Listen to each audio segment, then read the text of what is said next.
We are live. We're live? We're Live live on the now. air now with Matt Goad and Tony Faith. How y'all doing? I really wish we had like a soundboard to do like, I don't know, like news sound effects. Dun, dun, dun. Mm-hmm. Welcome to the 6:30 live cast of TSD. I'm Matt Goad and this is Tony Faith. I think I said that. Some joke about like, do you know where your children are or whatever. All right, let's go ahead and get this puppy started. Tony, you put together a sheet for us, right? What do we want to talk about first?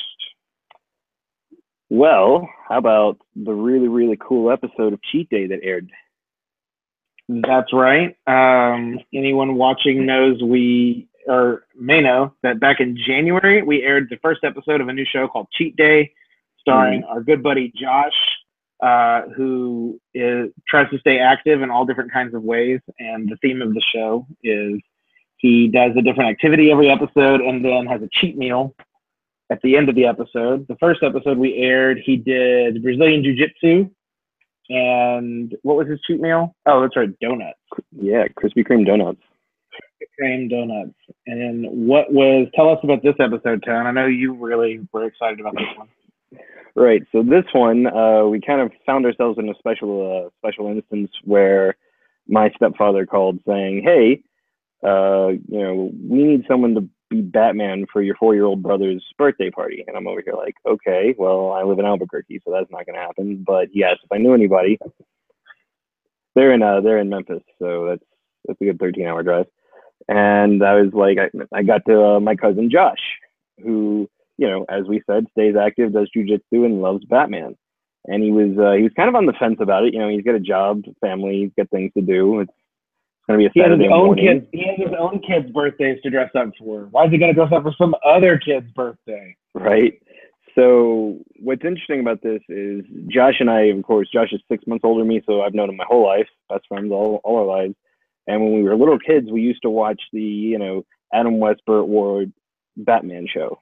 And he would always be Batman and I would always be Robin. It was like, because he was taller. And I told him, I said, look, if you do this, I will drive out there and I will be your Robin, just like the old times. And he immediately went, I'm doing it. So I had to I actually picked out a really nice Robin costume and it got stolen in my front door. Someone picked up the package before I could get it. And so I had to come around and get a Party City cheapo Robin costume, which you can, now see in the episode. And we went to a 4-year-old's birthday party dressed as Batman and Robin, and it was an absolute blast. I remember you telling me we were there for an hour and a half, hour 45 minutes. You mean on location? Yeah. In the party.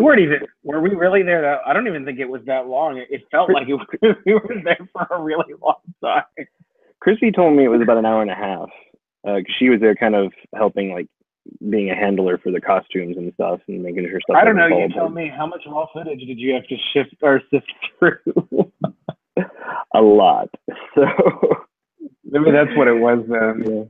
So we really made it count, and it was exhausting. It was hot in those suits, and you're bending down and picking up 4-year-olds and trying not to break them, and they're throwing stuff at you. I think my favorite. Mm-hmm. No, you go ahead. I was gonna. I think it's the same one. Probably the same story. My favorite bit was, I don't remember if it was Joseph, the birthday boy, or if it was one of the other kids, but one of them was insistent that Josh was not the real Batman, but that you were in fact the real Robin. And I was like, that's just such a weird thing to be convinced of. That the real Robin showed up at your birthday, but that's fake Batman. That is not the real Batman. That wasn't. No, that's funny because I thought Josh did a better job than I did as far as selling the Batman. I think your look was more convincing. I think Josh, you're right, was really selling Batman. I love the outtake at the end of the episode where he's like, "Where are they? Where's the cake?" Like his Christopher Nolan Batman was really good. But yeah, well, he said he was trying to do a Chris Nolan to Will Arnett sort of Batman, somewhere in the center there. That makes sense. That makes perfect sense.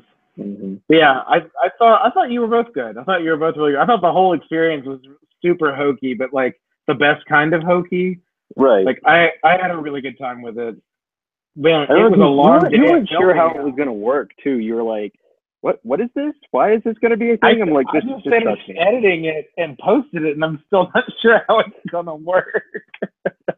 But I know we all had a good time, and if 6 people enjoy the video, then bully. Hell, if Yeah. Joseph had a good time, then it was worth the whole video. Right. He looked like he did. I think he did. I love the shot of him just like stuffing cake in his face. That's one of my favorite Right. shots from that episode.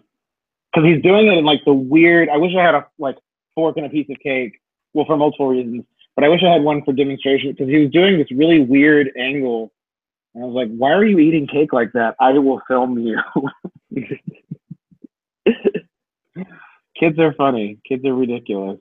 The piece was about the size of his face too. He just had it all up on the fork.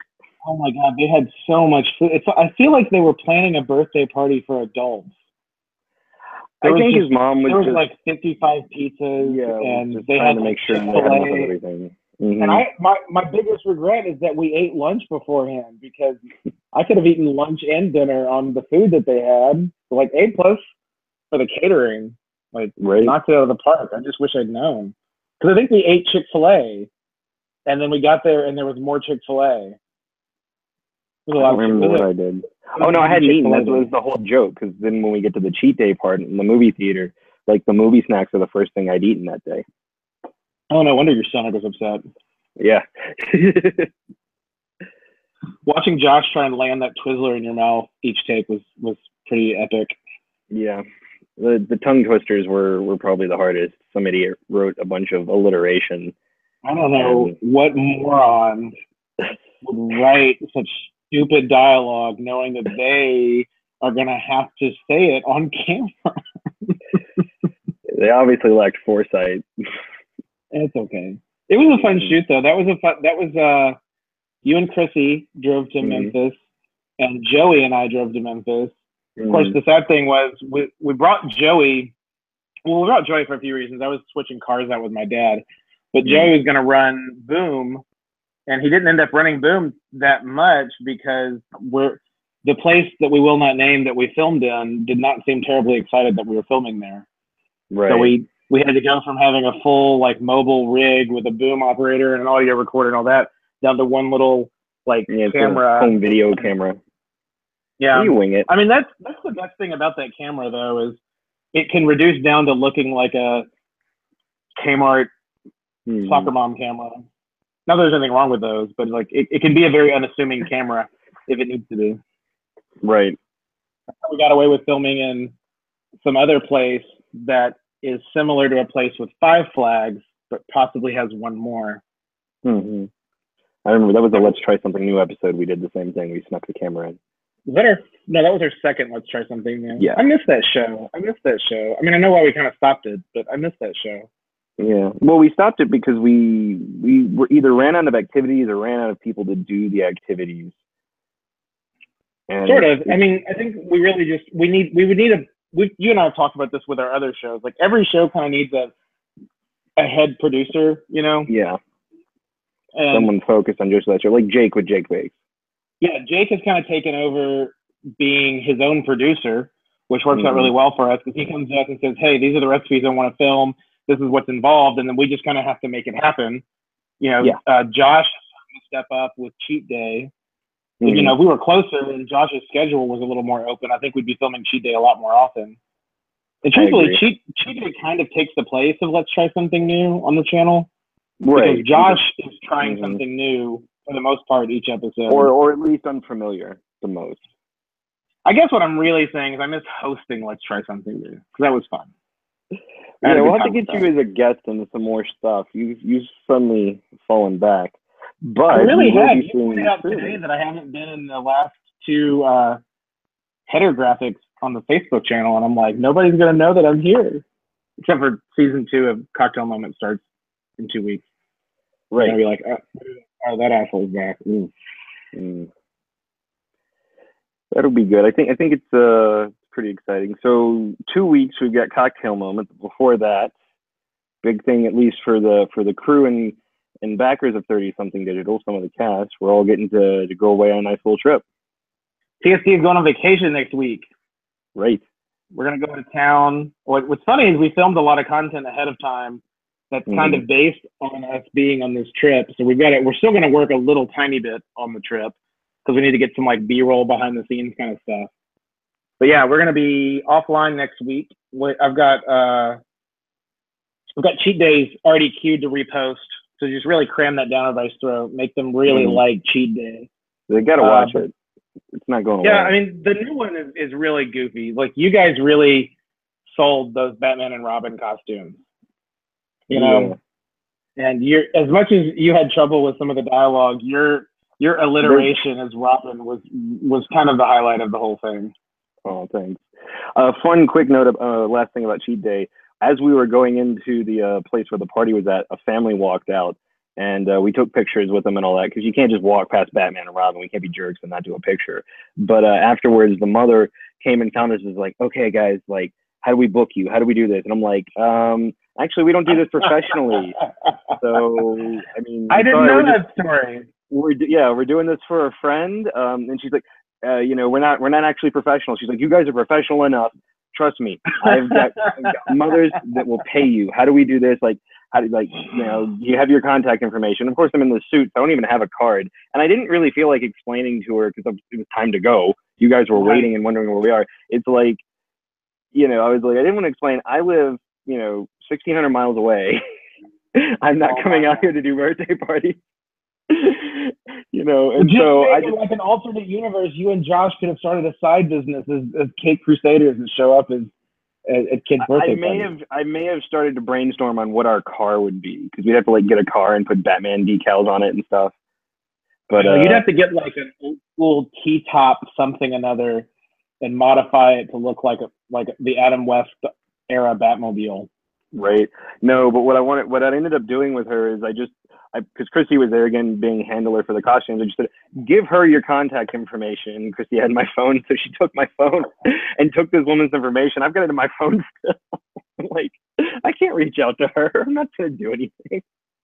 That's honestly pretty funny. I mean, you guys were great. So I just think that we didn't get to do more at the museum. Right. It would have been nice to it would have been nice to film more there. So I think we had a good time. But yeah, like you said, we're going to be out of town next week, but we do have a bonus Jake Bakes that we're going to air while we're out of town. A mini bake. Well, it's a mini bake, but it's actually one of our bigger mini bakes, isn't it? Yeah, they're all about the same length. It's like a medium bake. It's like a medium rare, I would say maybe. So we'll have a bonus one. We'll have another Jake mini bakes next week, right? Or am I getting your backwards? It's all on a calendar. Matt knows when it is. Right. We schedule all this crap in advance. I figured out that. I don't remember the schedule. You don't read the scripts. That's like kind of the thing. Like, I never remember when anything's happening, and you never read what we're doing. And so it's kind of like those are a good thing we're both doing. Out. That is not true. I always read the scripts right before we film, and then and then you're like, "What? I asked you a month ago if the script was okay, and you said it was fine." It's like we're locked. I'm like, it's locked in. I was drunk and in a swimming pool. You can't hold me to that. Oh my god. That was for the holiday special, which was really bad. This cheat day episode, you did the same thing. This very same cheat day episode, it was the day before. Technically, it was 2 days before, but I was going to spend the next day driving, so it was really there was nothing I could do. And you're just like, do we have permission to do this? Do we have permits for this? I'm like, nope. We're gonna guerrilla warfare, guerrilla shooting. And you're like, well, what if this doesn't work? It's like, I have backups, I have plans, I'll figure it out. We actually ended up using our backup location, and it worked really well. I gotta ask those questions. Yes, but not the day before. It wasn't the day before. It was 3 days before. 2 days before, and I was driving all day the next day. So it was enough that we could have called. I mean, it worked out. Mm-hmm. Right? Oh, it totally worked out. Yeah. I will try and start reading our scripts sooner. I will try and memorize the calendars more. Don't memorize it. Just like look at it. So much work. Oh my god! I'm so sorry that I set up a Google Calendar. It's so bad. I could just text you and you'll tell me. That's true, but then I have to look at the calendar. So cocktail moment. I didn't even do this on purpose. I'm wearing my Mama Needs a Cocktail shirt. Nice. I was wondering what that was. speaking I'm wearing of my cocktail Steven Universe moments, shirt. we filmed the new cocktail moment so long ago. I kind of forgot. What did we film? Anything exciting? Yes. That's it. We don't get it. We're not gonna give like a. We're gonna talk about one. Is there one cocktail we can reveal? I don't know. Is there? Do you not remember them? No, I don't remember them. It was February. There we go. It was a while ago. I know we did a Mai Tai because I knew I would be going to Hawaii and I wanted to do like a Mai Tai for that. Right. I don't know what else we did. What we did do this time around for season 2 of Cocktail Moment is we have guests this time around. Mm-hmm. I know we've got Jake from Jake Bakes is going to be on an episode. Oh, okay, that's a good one. The one with Matt and Jake guys. That one, I was behind the camera cracking up. They throw so much shade at each other. I didn't even write any of it. We're both really sassy, and we sass each other too much. We oversass. Yeah, there might be a good blooper reel for that episode. Oh, a blooper reel, just extended cut. 45-minute episode of Cocktail Moment. Oh god, that would be unbearable. We're gonna decide soon if we're gonna try and submit for Dragon Con again this year. Oh, do we? Okay, yeah. Do we want to do Cocktail Moment again? So anybody that's watching, last year there's an event we go to every year in Atlanta called Dragon Con, and it's a big like Comic-Con style event. And they do a closed circuit television feed in all the host hotels. There's like 6 of them, I think. Right. And we tried to submit last year for one of our cocktail moments to be on that, and it just kind of gets worked into the rotation. And I think we submitted a little late. Like we technically hit the deadline, but only just. And I know the way they worded on the application is basically once they've taken enough content, they're done. Mm-hmm. So I think if we submit early this year, we have a better chance of getting chosen. Maybe. I don't know. Hell, we could honestly submit Cheat Day. Like this new, it wouldn't fit the time limit, unfortunately, but yeah. There was a. How long did it end up being? The one we have, it's just over 5 minutes, I think, which is pretty good. Oh, you're right. It's got to be under like 2 minutes or something, doesn't it? Right. We should use the bar and do some sort of like Moss Eisley Cantina skit thing. That would be fun. Maybe you mix a cocktail and we do a bit. I'll write it. Don't worry. You'll I like that idea. Don't worry. I'll schedule it. You'll find out when we're filming later. Cool. No, I do want to look at that soon because that's like a goal right now. I want to get on DragonCon TV. Yeah, I think that would be a great achievement. I feel like this year we have a lot more catalog to like show off and say, hey, we're kind of legit. We've been doing this for a while. We have been doing this for a while. Yeah. The TSD's been out for over a year now. I think our first episode aired in March. A year ago, was it March? Yeah, it was March. Yeah, that's when it aired. We were working on it pretty much beginning of the year, but we started March. We started in January. I remember that. Because remember when we filmed the very first Cocktail Moment, my Chewbacca tattoo was completely infected. Yeah, that's if you watch really carefully that first, what did we do? Manhattan? Was it the very first episode? Yeah. If you watch that very first episod and you look really closely, my tattoo was very fresh and just a little tiny bit raw. God, yeah, I was worried I was gonna like lose my arm or something. I was freaking out. You had a reaction to one of the colors, is what they decided, right? We don't know. I don't think it was color related because I've got a color tattoo on one leg that's got a lot of colors in it. And my artist said that usually it's a red ink that people react to, I think, which I have a lot of red. So I honestly think it just got infected. Like it's basically an open wound, right? And because it's right on my arm, I think it just happened to catch the wrong gust of wind, and just got infected. You should do a live stream where you show off all your tattoos. That'd be cool. Actually, what we should do is when we have Jason on as a guest, we should do like a tattoo episode, and he can show his, you can show yours, I can show mine. Like we'll have a whole tattoo. Then maybe by then you'll have another one. Maybe. I know what I want to get. You really? What? Yeah, I know what I'm going to do next. Christy and I are going to get matching fairy tale tattoos. Fairy Tale is this anime that we watch.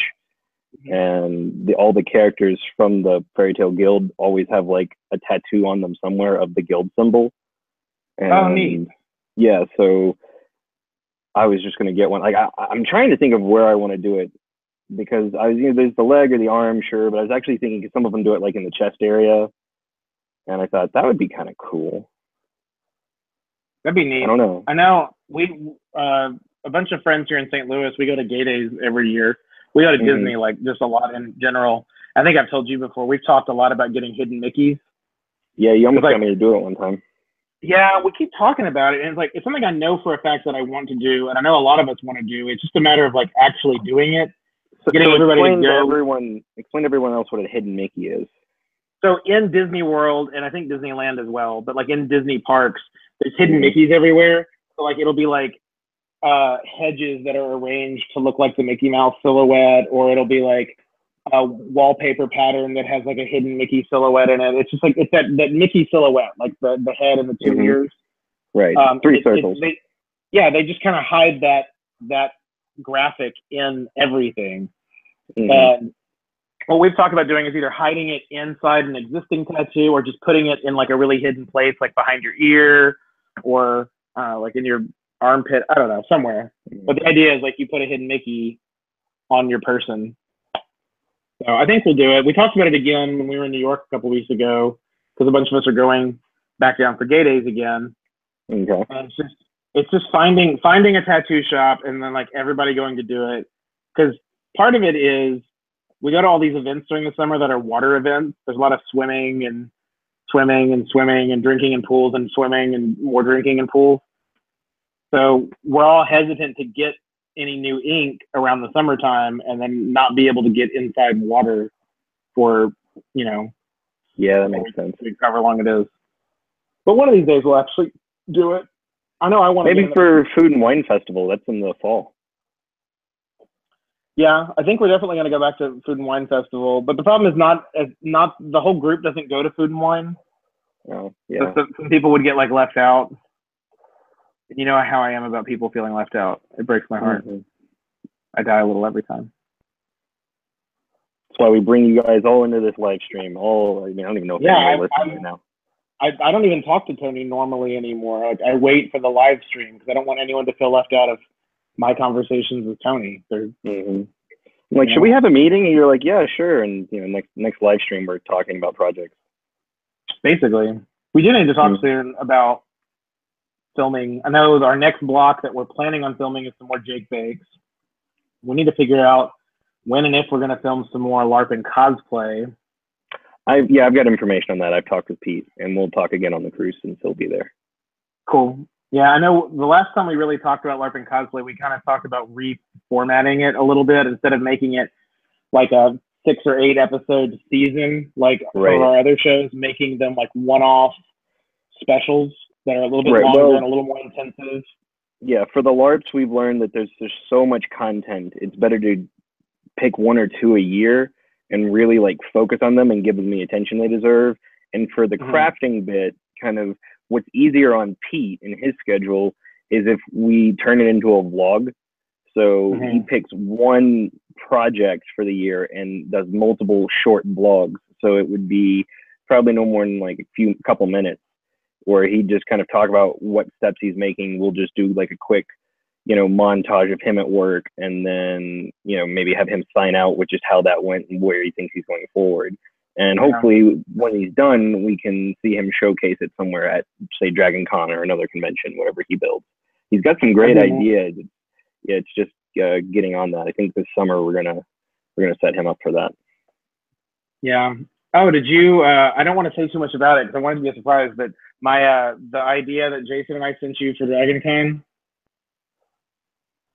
Did I? When was this? How long ago? It was in the Google Hangout about the thing. Oh, I don't remember. So no, probably not. Wait, yes, I do. I said yes to that. I don't remember what it was, but I remember saying, yeah, we're doing that. Okay. That's all that matters. You said yes to it. We'll talk more about it soon. We have an idea for Jason at Dragon Con that would be a really great cosplay that would be very video heavy, and I think could make a really, like a viral video, really. Like, I think it could go really well. So I'm excited about it.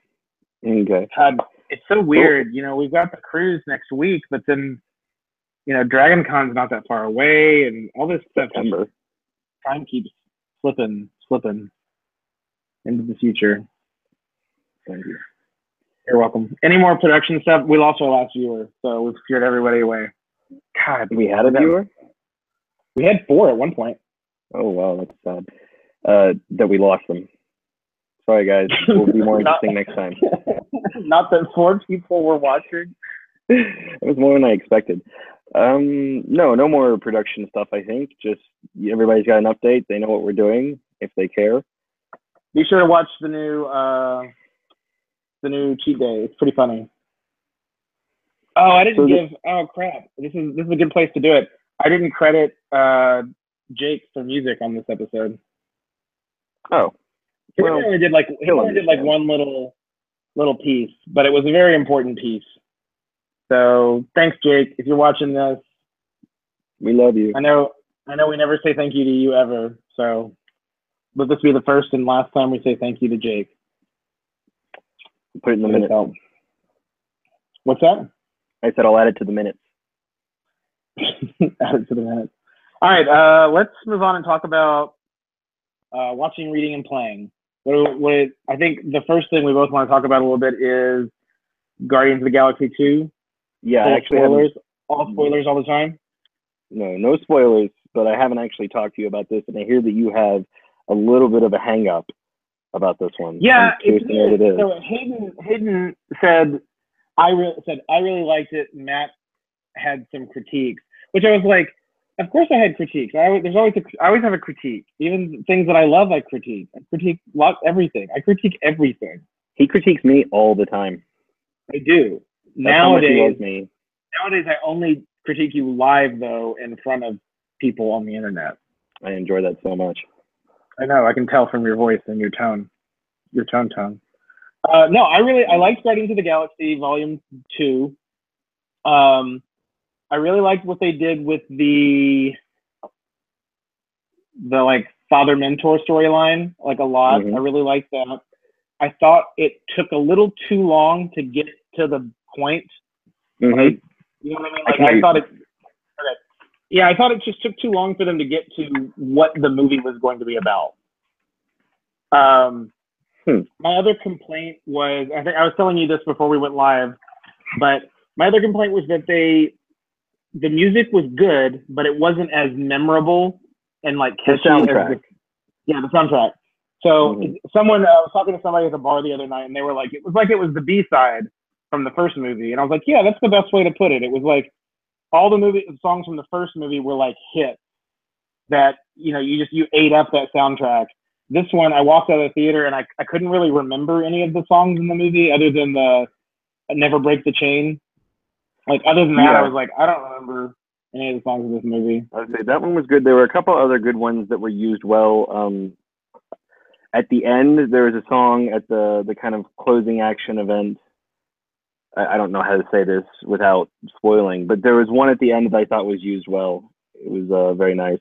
So some things I'd say about it that were interesting. I think it was as good as the original as far as like pacing and content wise. I don't necessarily agree with you about we took a while to figure out what they're doing, because I think that was kind of the mystery in the first place. Was more of it was a mystery for them, what was going on around them, and so they were figuring that out. But they did drop a lot, like near the end there, they kind of hit you, because everybody's kind of paired off and gets their own kind of like mini story or side story. That was James Gunn deliberately did that. Apparently he studied a lot of popular sequels and their formats, like Empire, where they like split off the people, and then so he wanted to do that, and I think that really went well. This is definitely the Empire Strikes Back, like down to the point. I was telling Hayden, like towards the end. This isn't really a spoiler. They're like standing in front of that big window, just like at the end of Empire. I'm like, oh, right. Okay, I guess this is Empire Strikes Back. Yeah, I mean, you use what works, but there were a couple key things, like a backstory or a key motivational element for each character that's just sort of like dropped, and they just sort of say it, and they don't hold or give any sort of reaction time, and it sort of kicks the action into gear, and you're just like, oh, well, I didn't even have time to react to that, but okay, here we go. And it was good action. I think most of the silliness, it was a bit sillier than the last one, but most of it made me laugh, so I didn't really mind. And I feel like they kind of tried to expand the humor out to make sure everybody had a chuckle. And ironically, there were I would agree with that. I actually felt like it was less silly this time around. Like it was a lot more somber. Well, there were definitely more like, okay, so what I was going to say next was there were definitely more like heartstring moments where they kind of tug on the heartstrings. And what was funny is because the movie's very colorful, like in the very, very beginning, that monster in the trailer they're fighting shoots like like kind of a laser blast that's rainbow colored. And it's just, you think with as silly and goofy as they're being, like any sort of like serious or like heartfelt moment would just be totally lost, but it actually wasn't. I think they've established the characters well enough that the feels counted, at the same time. Like I wasn't like bawling or anything. I was like, oh, and you could hear the rest of the audience kind of just like they were sympathizing for the characters at the points you were supposed to, and things that, I know, again, there's another part at the end that could have just been like a quick slapstick laugh, but kind of got a little bit of an awe from everybody. It involves Sean Gunn. You know the part I'm talking about at the very, very end. Yeah. No, I know exactly what you mean. Mm-hmm. Yeah, speaking of, I liked that Sean Gunn's character was expanded a little bit more in this one. Mm-hmm. It was just nice to see him make a bigger appearance in the movie. I love Baby Groot. Baby Groot was almost too cute. Like, he was so stinking cute. I couldn't get over it. I thought he would be. I thought he would be too much, and they kind of minion him and just play him off like a minion. But no, he rocked. He was the right amount. Every single time he was like punching on Drax, I was dying. I loved it so much. Mm-hmm. I know, I liked it a lot. I think it's gonna be one of those movies that I'm gonna like a lot more the second time around. Because you know this, like when I go see a movie the first time, often I have all these expectations that kind of get in the way of me like really just enjoying the movie. Right. And it's usually the second time I see a movie that I really figure out if I truly like it or not. I mean, I think I did. I think I liked it. The first time, it sounds like you still enjoyed it, like you had a good time. I had a great time. Like I said, my problems were a little bit with the pacing and just that the music wasn't as memorable, but I don't know, that's not a big complaint. And also they're like popular known songs, so maybe it's just what can you get a hold of. Yeah, maybe. But yeah, I liked it. I loved Yondu in this one. I love that he got to be a bigger presence, a bigger character. And I feel like in the trailers I was gonna hate Mantis. That was her name, right? Oh yeah. Mantis? Yeah, in the trailers I thought I was gonna just hate her, but she was so charming in the end that I was like, you're in the family now, baby. Come on, you're in the family. Yeah, the trailer, no spoilers. The trailer did a good job of making it look like they were showing you everything, and really after about 15 minutes, I'm like, wow, I mean, there's not much left in the trailer. It turned out most everything in the trailers in the first like 15 minutes of the movie. Right, which was really refreshing because that's when it was like, so what are we doing now? Like, what's next? This is interesting. That feeling you're talking about, that what's next, what's happening next, for me that went on just like a little too long. Like I was really ready for them to like establish who our villain was going to be, what their mission was going to be. It took a little long for me for them to get there. I would have liked some more foreshadowing, some more allusion to where we ended up, if that makes any sense. No, yeah, we didn't get much of that. But I mean, this is nitpick. I liked the movie. I really did. Right. It's critiquing. It's nitpicking. My one nitpick, and it's kind of a big one. Your big thing is my big thing is that they did not even mention or put in the beginning credits my favorite cameo. My favorite. I was just like Howard the Duck. Right. Spoilers. No. No. I mean, he was in the first one. Did you see him? Because Chrissy had to say, "That's Ben Browder," and I went, "Oh no, it's not." So I was Chrissy because I as soon as I saw him, you know me, I'm like on top of it with actors. As soon as I saw him, I elbowed Hayden, and he goes, "What?" And I'm like, "Look," and he goes, "What?" And I'm like, "Hayden, it's Ben Browder." He's like, "No, oh my god." And I was in denial. I was like, no, he would have like a role. He would be like a name in the credits. They'd brag about him. And it's like, no, because, no one knows what Farscape is except me and anybody who's watched our first live stream. Right. No, I knew who he was like before the first word came out of his mouth, and I was freaking. I'm not even a big Ben Browder fan, but I was freaking out, and of course nobody else was. I thought you were talking about a different cameo. No, that one was great, but everyone freaked out about that one. No, We can't. I don't think we're talking about the same one. Stardew Hasselbrow. Everyone's. Oh no, not that one, but that's a great cameo too. That's the one everybody really freaked out about. No, I think you may have missed it because I know I missed it. Everyone's favorite space pirate captain was in the movie. Space pirate captain. Now you're laughing. Nathan Fillion is in the movie, but like actually, physically this time because he was in the first one, but he just did a CGI. No, he's actually in this one. Most of his parts got cut out, but let's see, how can I talk around this? There are a few shots that take place on Earth, right? Mm-hmm.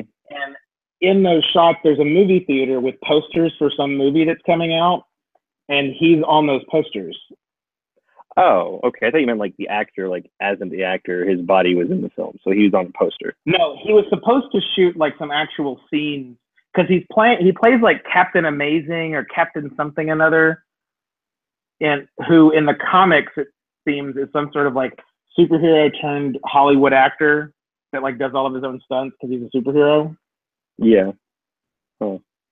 So anyway, he did like photo like that. He's Buster Gold. Like photo shoots, and he's on all these like movie posters that apparently you can see. But I totally missed it. I was assuming that's what you're talking about because I totally forgot about Ben Browder being in the movie.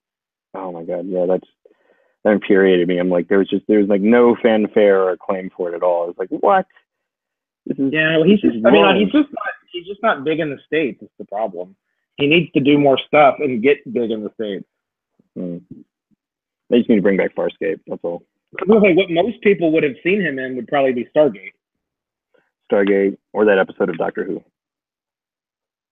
What episode of Doctor Who was he in? I forgot. It was the Matt Smith era. He did the Western one. He was the sheriff in the town. Oh, you're right. That was a bad episode. I liked that episode. Have you been watching the new season of Doctor Who? I've got it on iTunes, but they've only aired the pilot so far, which is strange. No, they've aired 5 episodes because Hayden and I watched 4 of them last night. That doesn't make any sense. I'll have to figure out what's wrong with iTunes. iTunes is really buggy these days. It's weird. So yeah, we started watching it and we put it off. We've been because it started like 2 months ago or something. And we've just been putting it off because we're all kind of complacent, I think, with Doctor Who right now. This new season is so good. I really enjoyed the pilot. The pilot really felt like old school kind of. I say old school, fresh from the reboot Doctor Who, where it was. I told Hayden it reminded me of like David Tennant's Doctor and like Martha and Donna mixed together a little bit. Like I love Bill. I think Bill's maybe my favorite companion in ages already. She's so fun. Mm-hmm. We just watched the episode Thin Ice where they go back to like 1812 London during the like Frost Fair, and she's so good in that episode. Like I'm ready to just eat up the rest of the season. Cool. Well, I'll check it out. Something else I've been pushed to check out. Speaking of like things that I need to like get on, I have been convinced that I need to go ahead and watch the Batman v Superman extended cut because it is insurmountably better. I have trouble with that because it's about as long as a Lord of the Rings film, and I already find the theatrical release to be complete garbage. They're like, nope. The thing that convinced me is I was told that it actually makes Lex Luthor look intelligent and like he actually had a plan behind the things he was doing. I forgot about how bad Jesse, what's his name, was as Lex Luthor. I'd forgotten all about him. I don't even think it was bad. I just think his character wasn't Lex Luthor. It's like whatever character he was playing was a good character, but that's not who Lex Luthor was. And the guy who was telling me this was convinced me. He's like, no. Like he knew what he was doing. He was playing people from the start. I'm like, so he actually has an agenda because the theatrical release, I'm like, well, and this isn't a spoiler. He basically creates Doomsday to kill Superman, I guess. But really, the first thing it tries to do is kill him, and Superman has to save him. And I'm like, that doesn't make any sense. That's not a Lex Luthor thing. He seemed too chaotic and not, Luthor's more. He seemed like crazy pants, which I wasn't really into. I don't know. I've heard the same thing. I've heard the extended cut is far and beyond better. And truthfully, I mean, did you ever watch the Rogue cut of Days of Future Past? Yeah, the X-Men movie. Yeah. Yeah, I actually thought it really improved upon what was already a decent movie, to be honest. But I thought the Rogue cut was even better. So if that holds true to Batman vs Superman, then I'm on board. I need to watch it, but it's like you said, the theatrical cut was already like 18 hours long, and the extended cut is like what 56 days long. I don't even know. It's really long. 3.5 hours. It's a Lord of the Rings film. Well, I might have to just throw that on one night. Let's make a deal. Between now and the next live stream, we'll both have watched it and we can talk about it. Deal. Cool. What else do we want to talk about? I know you wrote down on our agenda to talk about Horizon, but guess who hasn't played any more Horizon? This guy. Oh, that's weird. I thought I saw you online playing recently. Okay. I think I logged in for like half an hour the other day and did some like Hunter's Trials, and then that's when I was texting you. Well, I texted you that night about how like I just feel like the game wants me to do more than I want to do right now. Just go through the main story. The main story is good. Yeah, but just going through the main story involves running through big open areas and just like hoping you don't die. And hack a mount and you can outrun everything. Well, that's what I have been doing. It just doesn't feel like I'm playing the game right, though. Like if I'm skipping all that, it feels like I'm not playing the game right. No, I mean, I don't think there's a such thing as playing the game right. If you're having fun, then you're playing it right. If you're not having fun, then, there you go. But I don't know. It's funny to think of that world because I'm still playing Zelda. And honestly, I'm not playing it very much because I know that whenever I sit down, it's an investment of a lot of time to get anything actually achieved. That's how I'm feeling about Horizon right now. I feel like... Okay, don't play Zelda. I've already decided I'm not playing Zelda. Like, I've heard great things about it, but if I can't finish Skyrim, then, like, why am I going to play Zelda? Did you watch that video I showed you about the thing Nintendo's been doing, not just recently, but for the last little while, which is creating modes for their games for, like, younger kids to play, like easy modes and invincible modes and things like that? No, but I saw someone posted the other day from some video game. It was like the selection menu, and it said easy, and then the description was like, because sometimes you just want to like turn your brain off, pop open a beer, and play a video game, and that's okay. No judgment here. And I was like, I don't know what game this is, but those people get me. They get me. This is actually, I think with Nintendo's doing something really smart here. The more I've heard people talk about it, and it's funny because it's getting a lot of backlash from like hardcore gamers because they did this with Star Fox, which I won't play because it got horrible reviews, but they basically made an invincible mode. Anybody who knows Star Fox, you're in a spaceship, you're on a rail runner, so it flies and you've got to dodge and shoot things. Well, the idea is that Nintendo has an audience of really little kids, really young kids, as well as adults. And, and this also technically becomes a way for like people disabled. There's a story of one girl who was like 6 years old and she'd had some sort of seizure, so her left side didn't work. But now she could play these games or at least participate in the game and get the experience of it. Mario Kart now has the version 8 Redux or whatever, has a self-driving and self-acceleration mode, which basically the self-driving means you steer, but it won't let you go off course. And it will also accelerate for you. Now, it's been proven that if you do like a 50cc, single player race, yes, you're going to win, but the argument is you have to try to lose those. But if you do anything else, you're not going to get ahead, but you could definitely experience it. And again, they talk about younger kids being able to play with their older brothers now and things like that, and actually stay on the track and actually have like a chance. And there's just been this kind of backlash for wanting to add like an easy mode to games, and it's like the argument is like, but you don't have to do it. It's you turn it off. I've talked about this so many times. It's so annoying.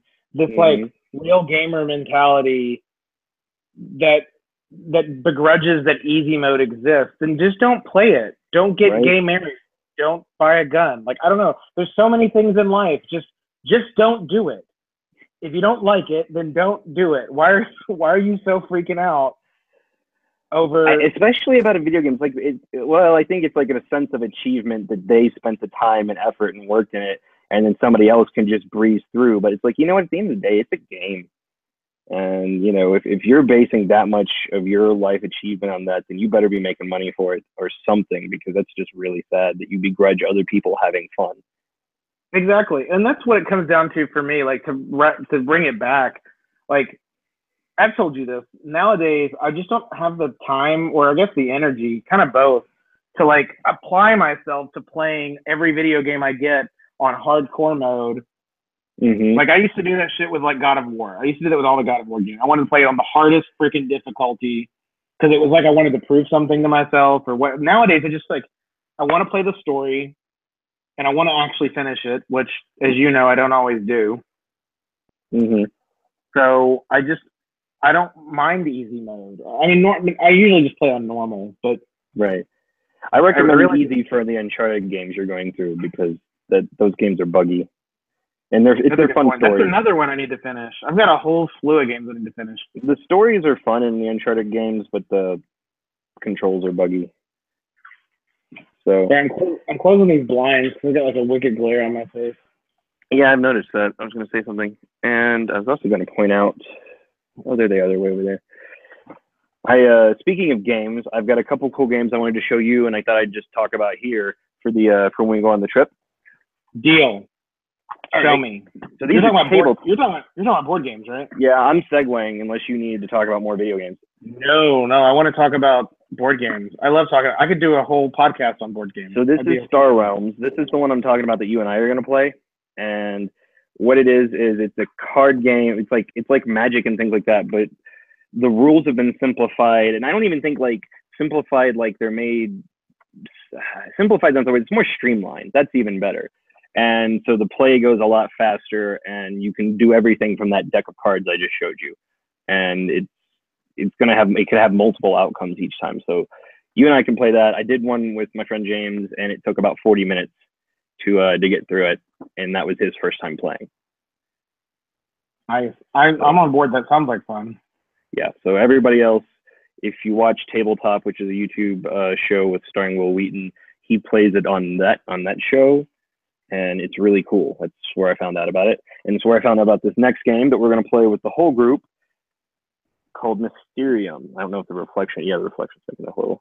Ooh, it's me. Oh, it's like Ghost Me, which is perfect because the game's about these paranormal investigators figuring out who murdered this person that is now a ghost. And the way it works is that one person plays a ghost, and the other, however many people, play the investigators. And the way you determine what happens is just like in Clue, there's a list of people, locations, and weapons, but the ghost only communicates through these cards. And these cards are all like beautifully drawn paintings of anything. I mean, they're very random. So they have to hope that they give you this card and you see the connection of the card to the list of people, names, or places, because they're all well drawn up too, with their own design. And it's the ghost can't talk, so whoever plays the ghost can't talk for the whole turn, or whole game, which is going to be interesting to see you try and do, but it'll be really good. Also discovered on Tabletop, so we should check that out. Maybe we should get some like Tabletop. It's kind of one of my favorite shows on YouTube, or just in general. Good show. So, and what's the third one? You had 3, right? No, you're bringing the third one. Oh, Marvel Munchkin? Yes. Which I don't know if anybody's ever played Munchkin before, but look that game up. It's amazing, and Marvel Munchkin is a great spin-off that has kept us entertained this year. We tend to find a new Munchkin and a new Panic game each year and cycle through. I love the Panic games. Oh my God, do I love the Panic games. I think it's one of the few like series that just like hasn't really done me wrong, Like right. I love the original Castle Panic, and all the expansions have been really good, really like well thought out. What was the next? Dead Panic, I think, was the next one. Yeah, that one's tough. Which is like a zombie one. I love Dead Panic because you actually play as a character. And what we tend to do in our group is turn it into a role-playing game, and we like play as our characters. And that's really fun. And then what was the next Panic? Was Starship Panic the next Panic? Or was there another? Oh, they did a Munchkin Panic, which we only played like the one time. I'd be curious to play Munchkin Panic again and see if I like it more. Star Trek Panic was the next one though. That's my favorite right now, where you're the Enterprise and. My only gripe with Star Trek Panic is the like ship that they give you, the cardboard ship that you have to like assemble. It's we play our games rough, and it's starting to get some wear and tear. Like I want to try and see if I can get one of those like rolling across the table. I mean, just stuff goes everywhere. I mean, but you're Jumanji, but harder. But you're not wrong. When we play our like Star Trek Panic, we play with a house rule that like when the ship takes damage, we all like act like we're on the bridge and we take damage, and like everything. We're rough. We're rough with our game. So I don't know. I either want to like get a different thing or like plastic coat it. I don't know. I need to do something to protect the Enterprise. There's got to be somebody, like if you look it up online, who's made another version of that out of like a 3D printer or something, and it's sturdier. Well, now I'm gonna have to look for that. Yeah, I was hoping you would. Now we don't have to. Fine, I will. I'll add it to the calendar. That way you don't forget about it. Yeah. But yeah, those are the board games we're looking at doing. I'm excited to play. I'm really excited to play Mysterium. That's the one I'm the most excited to play. Let's go ahead and move on and talk about bags. Bags. It's the name of the episode. Bags. So we're talking about bags. All right. So we're both big fans of bags and bag-related items. And so I thought maybe our audience would like to, because, we like to educate our audience, look at our shows. There's one on how to make cocktails, one on baking, one on how to do LARPing cosplay. There's one on licking Nintendo Switch cartridges. Yep. Oh, God, that still tastes bad when I think about it. Did I just trigger you? Are you still tasting it now? Oh, nope, not going to remember. I'm blocking it. Don't do it. Mental fortitude. So I've got a collection of a lot of my favorite bags that I own, and I thought I'd show a few of them off, even to you, because you haven't seen a lot of these, and just show the different types. The new bag you just got. I haven't seen the new one. Yeah, that one's last because it's amazing, and you save the best for last. But the first one is a very simple drawstring bag. So you see here, you've got the drawstrings, and it's got kind of the mesh, and it just expands. I throw stuff in this like groceries whenever I have to, because I walk a lot now because we're down to one car, which is actually really convenient. So I can carry all sorts of small stuff in here. So if you see it, it's also good for like gym bags, like mini gym bags, just to carry like the bare essentials. I love this. So this one's really great.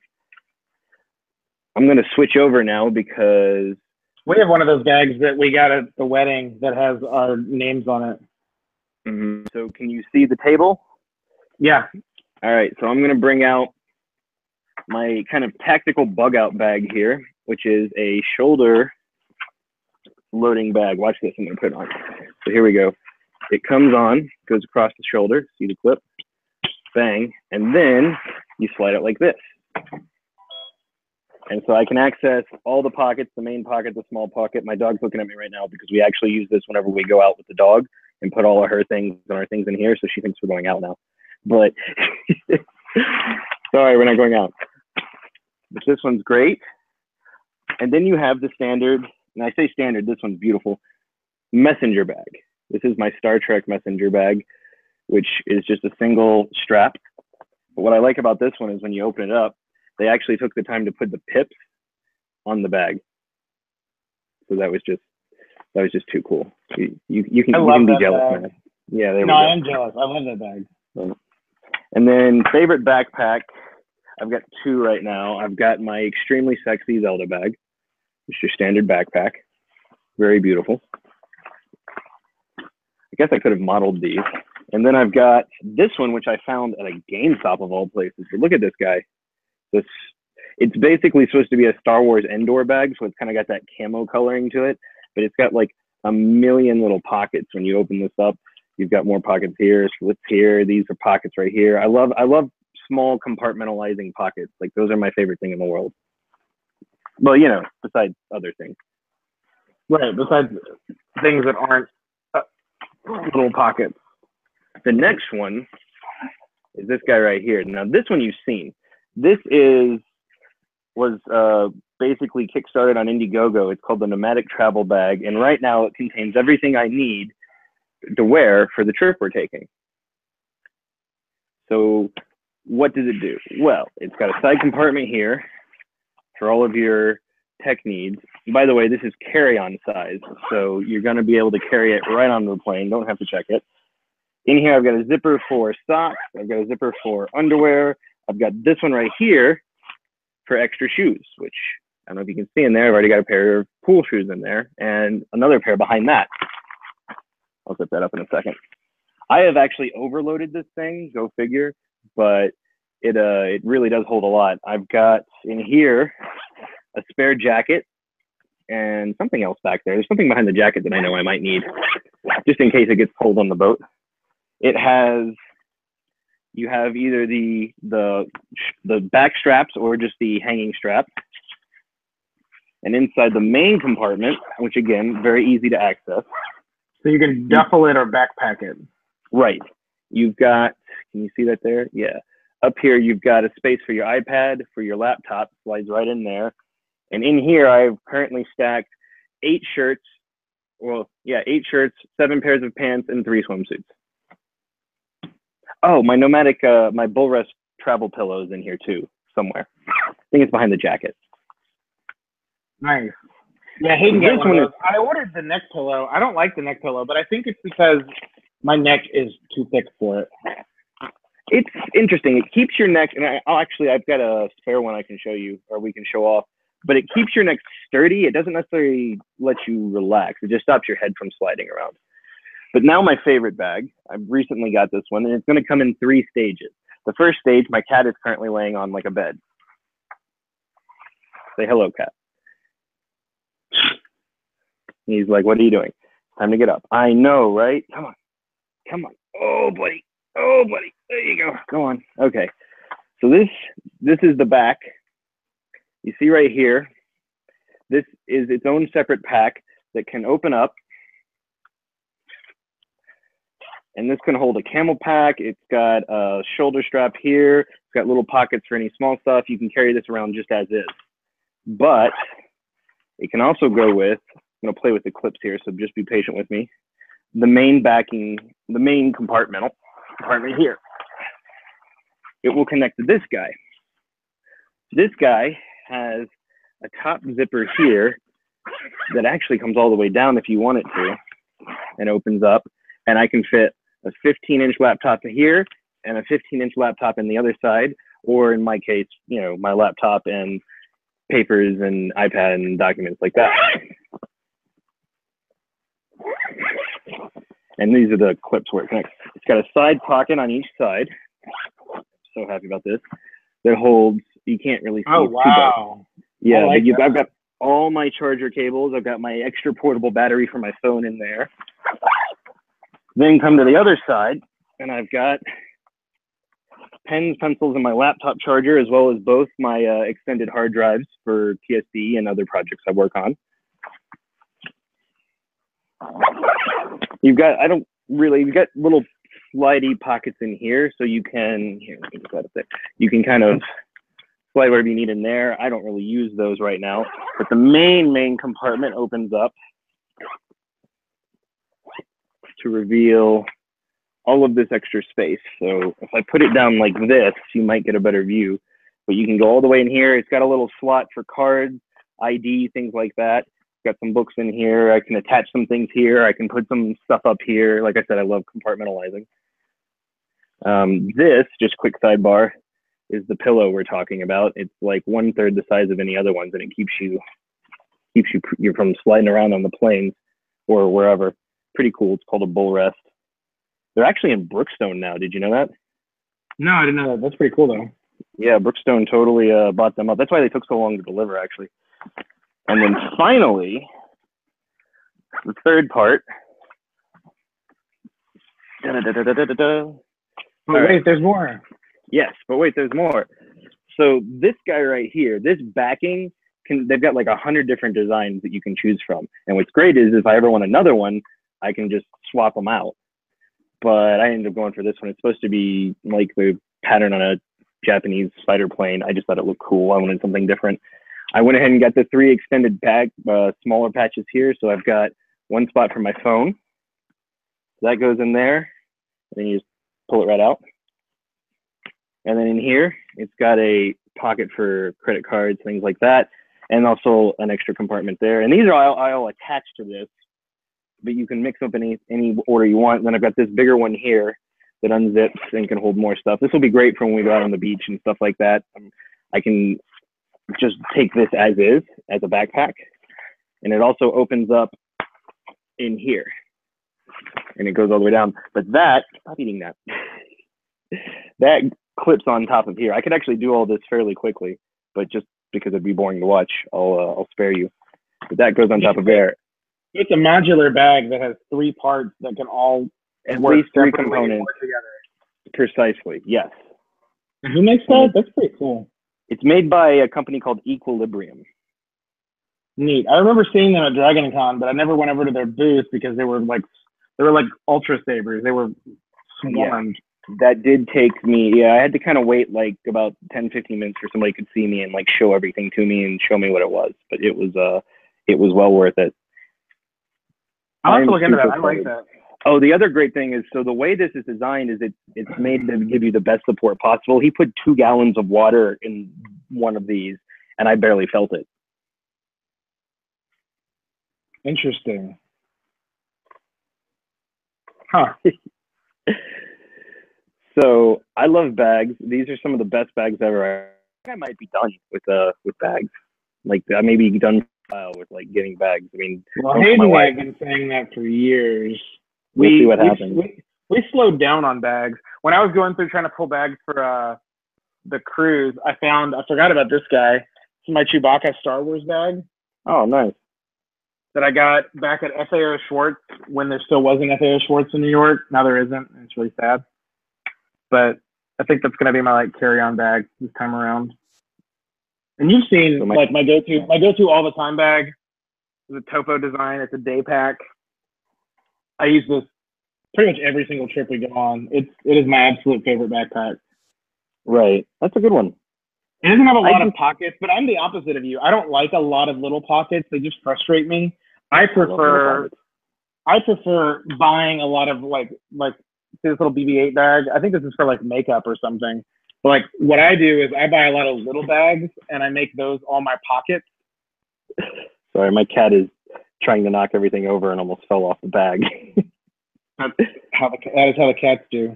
That is how the cats do. So like what I do is I get little bags and make those my pockets, and then that way it's easy for me to switch bags. I just take everything out of one and put it in another one.